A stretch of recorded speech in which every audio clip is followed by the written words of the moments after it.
Okay, so I think this will be the last part because there's not too much left to do. I did some more work in between. I deleted the video, well, not off of YouTube, but the off my phone as soon as I uploaded it, which it's going to have to be that way if I want to continue doing this. But I can't be doing this forever. Hopefully, Bai Ling, hopefully you can leave a comment before I'm not able to do this anymore. It would be nice. You don't have to say anything deep, just really just. But anyway, this is drawing number 4 almost complete.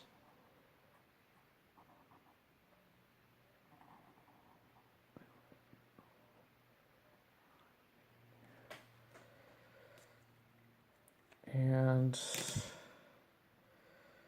trying to think of all the colors we have here.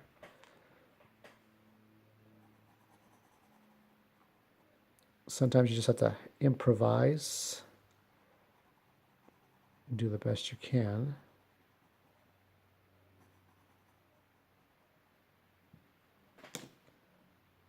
I'm just looking to make sure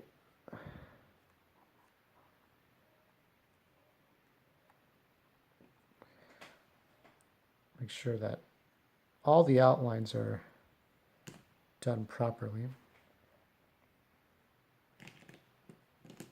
I'm looking for all the colors I need to put in. For I don't need to put that many colors left, just whatever needs to be finished.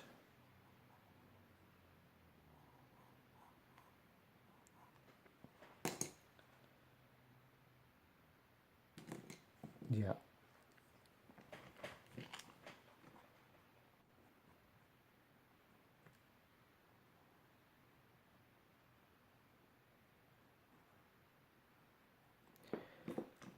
So they finally got the shooter's wife, not shooter's wife, the girlfriend, back to America. I think at the very least she knew something was going to happen when the guy was going to go after those people in Vegas. I think she had an idea that something like that was going to happen. Because I don't think, I mean, at this point, I don't know what public opinion is, but I don't think anybody wants to yet prosecute her in a personal court of law, other than a legal court of law. But I guess the analysis is that the shooter was trying to protect his girlfriend by sending her back to the Philippines. It's like, go back home. Here's a ticket to the Philippines. Go back home. But I don't think anybody could blame her for not stepping in or doing something because what could she do, really? I mean, this guy was a big man. Was like 6 foot tall, wasn't he? I mean, it's not like she could really overpower him. But then I also think of the DC sniper, and I think, yeah, I mean, I think one of his girlfriends, the one that was pregnant with his kid and then had the abortion, I think she turned him in. But that was because the DC sniper was somebody who was a serial killer. This guy was killing and killing and killing, so there were plenty of opportunities to turn that guy in. I mean, if you know somebody's killing and and doesn't you don't turn him in, what's wrong with you? But in this case, since the person this was all condensed, it's difficult to say what she could have really done. At the very least, she probably could have told somebody, but they're taking this very seriously, and well, they should. But I see these. I watched The View this morning, and all these hens cluck cluck cluck about gun control and weapons control and shit like that. But you can cluck all you want, It doesn't mean that something's going to get done today or tomorrow. It may never get done. It doesn't guarantee anything. You could have a Hollywood celebrity with a nice resume. Not a resume. What is it? A headshot, you know, portfolio and shit, and then end up being the worst motherfucker ever on the planet. You never guarantee anything. You never know what's going to happen. It's the people and not the guns that make things so bad. But and then you have people on Twitter, and the people on Twitter spell gun control without an R. I don't understand why they're doing that. So I'm not saying one side is right and one side is wrong, but nobody has a clear, definitive group. We have Mothers Against Drunk Driving. We have focus groups. We have special interest groups. We have the ACLU. But it's a lot of talk and nothing's going to get done. But the women on The View think that things are going to get done because they exploit something. I mean, people will talk about it, but nobody's going to do anything. You have to understand that The View, they're not there to change the world. They're there to entertain you for an hour. They can gossip about this, they can complain about it, and they'll have some very smart points. That's not to say that they're stupid. They're not stupid, but they're not smart enough to understand that they're just entertainers. I think the only one who might have had any leverage at all might have been Barbara Walters, and she's gone. She's retired from that. Maybe she would have slapped some sense into the people involved, but that's it. There's nothing more than anybody can really do.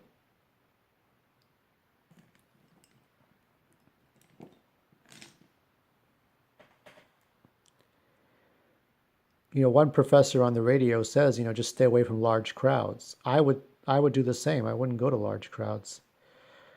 When the Aurora, Colorado shooting happened, I thought about it. It's like, these midnight showings of Star Wars and Batman and Justice League and Lord of the Rings and any midnight showings of any comic book movies, it's not the Virgin Mary's tits. It's not something you need to really do. You can always skip out on it, and you can always just go and find something else. I think that's not so bad. You can find other things to do with your time other than, go to the midnight showings. Now, I went to see Star Wars Rogue One on the morning that it debuted. So if I didn't go to the midnight showings. Fuck the midnight showings. They show it, whatever. But at least I didn't have to worry about getting killed because somebody decided to open fire in a movie theater or not. So my attitude was, I'm just going to be cautious, but I'll take some risks. I don't want to be completely holed up. You have to be a bit paranoid, and you have to look up, and you have to look around. It goes beyond just see something, say something. It's knowing that one day you're going to have to. It's not just a well wish. It's and prayers and stuff doesn't work. You gotta go to the GoFundMe pages. I put in my 2 cents, but I didn't want to lay it in thick because I don't know anybody from Vegas. For me, charities work, I guess, when I can be personally connected to the people that are hurt. People I care about, people I know. I don't want to be an opportunist and, pretend to care about something if I don't care about something. It's just not me. I don't do that.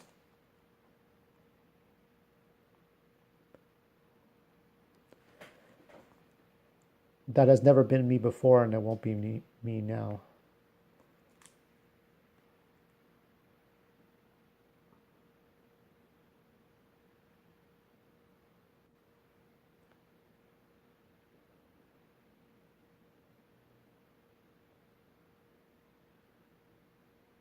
It's very tough to do this.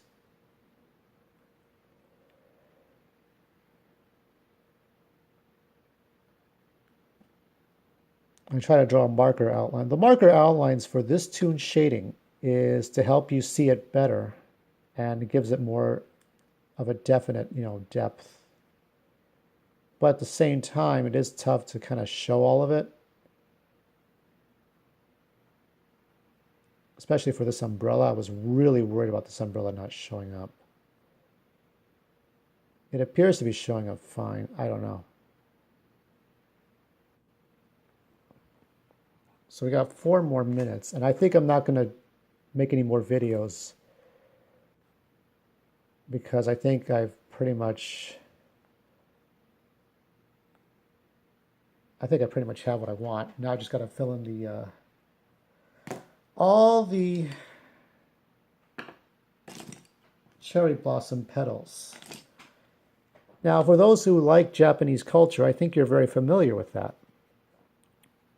Cherry blossom petals are very important to Japanese culture, even though Bai Ling is Chinese. But this is a very important thing.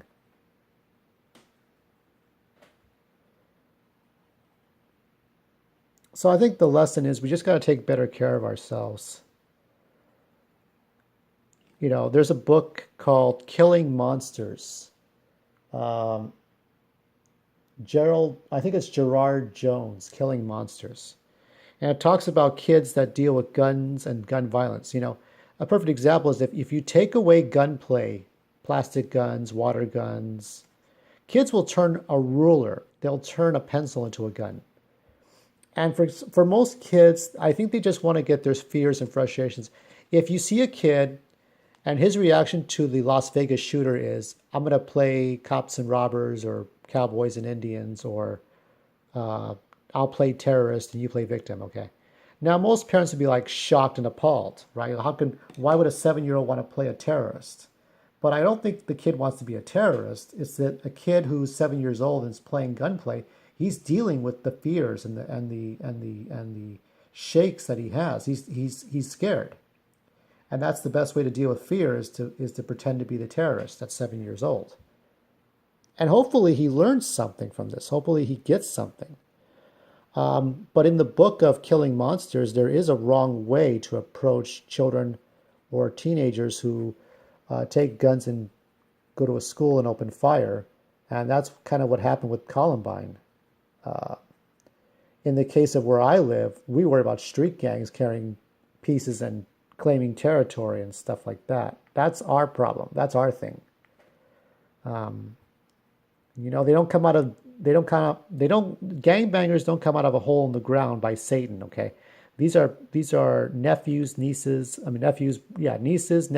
brothers, dads, uncles. These are people that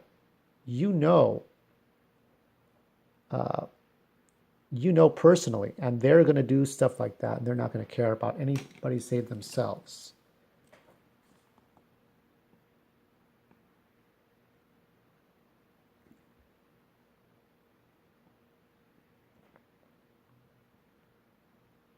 I think I'm going to have to put this, this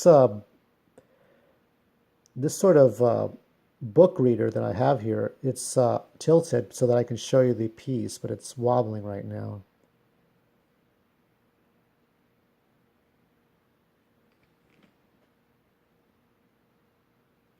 Jesus, can't get that. This is a pink pen, by the way.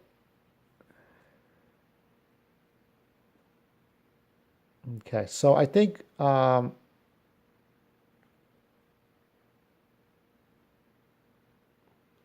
can do this before the 15-minute mark.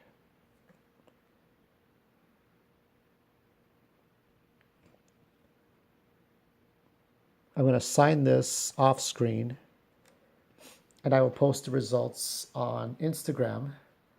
So there it is. Isn't that nice? Ta-da!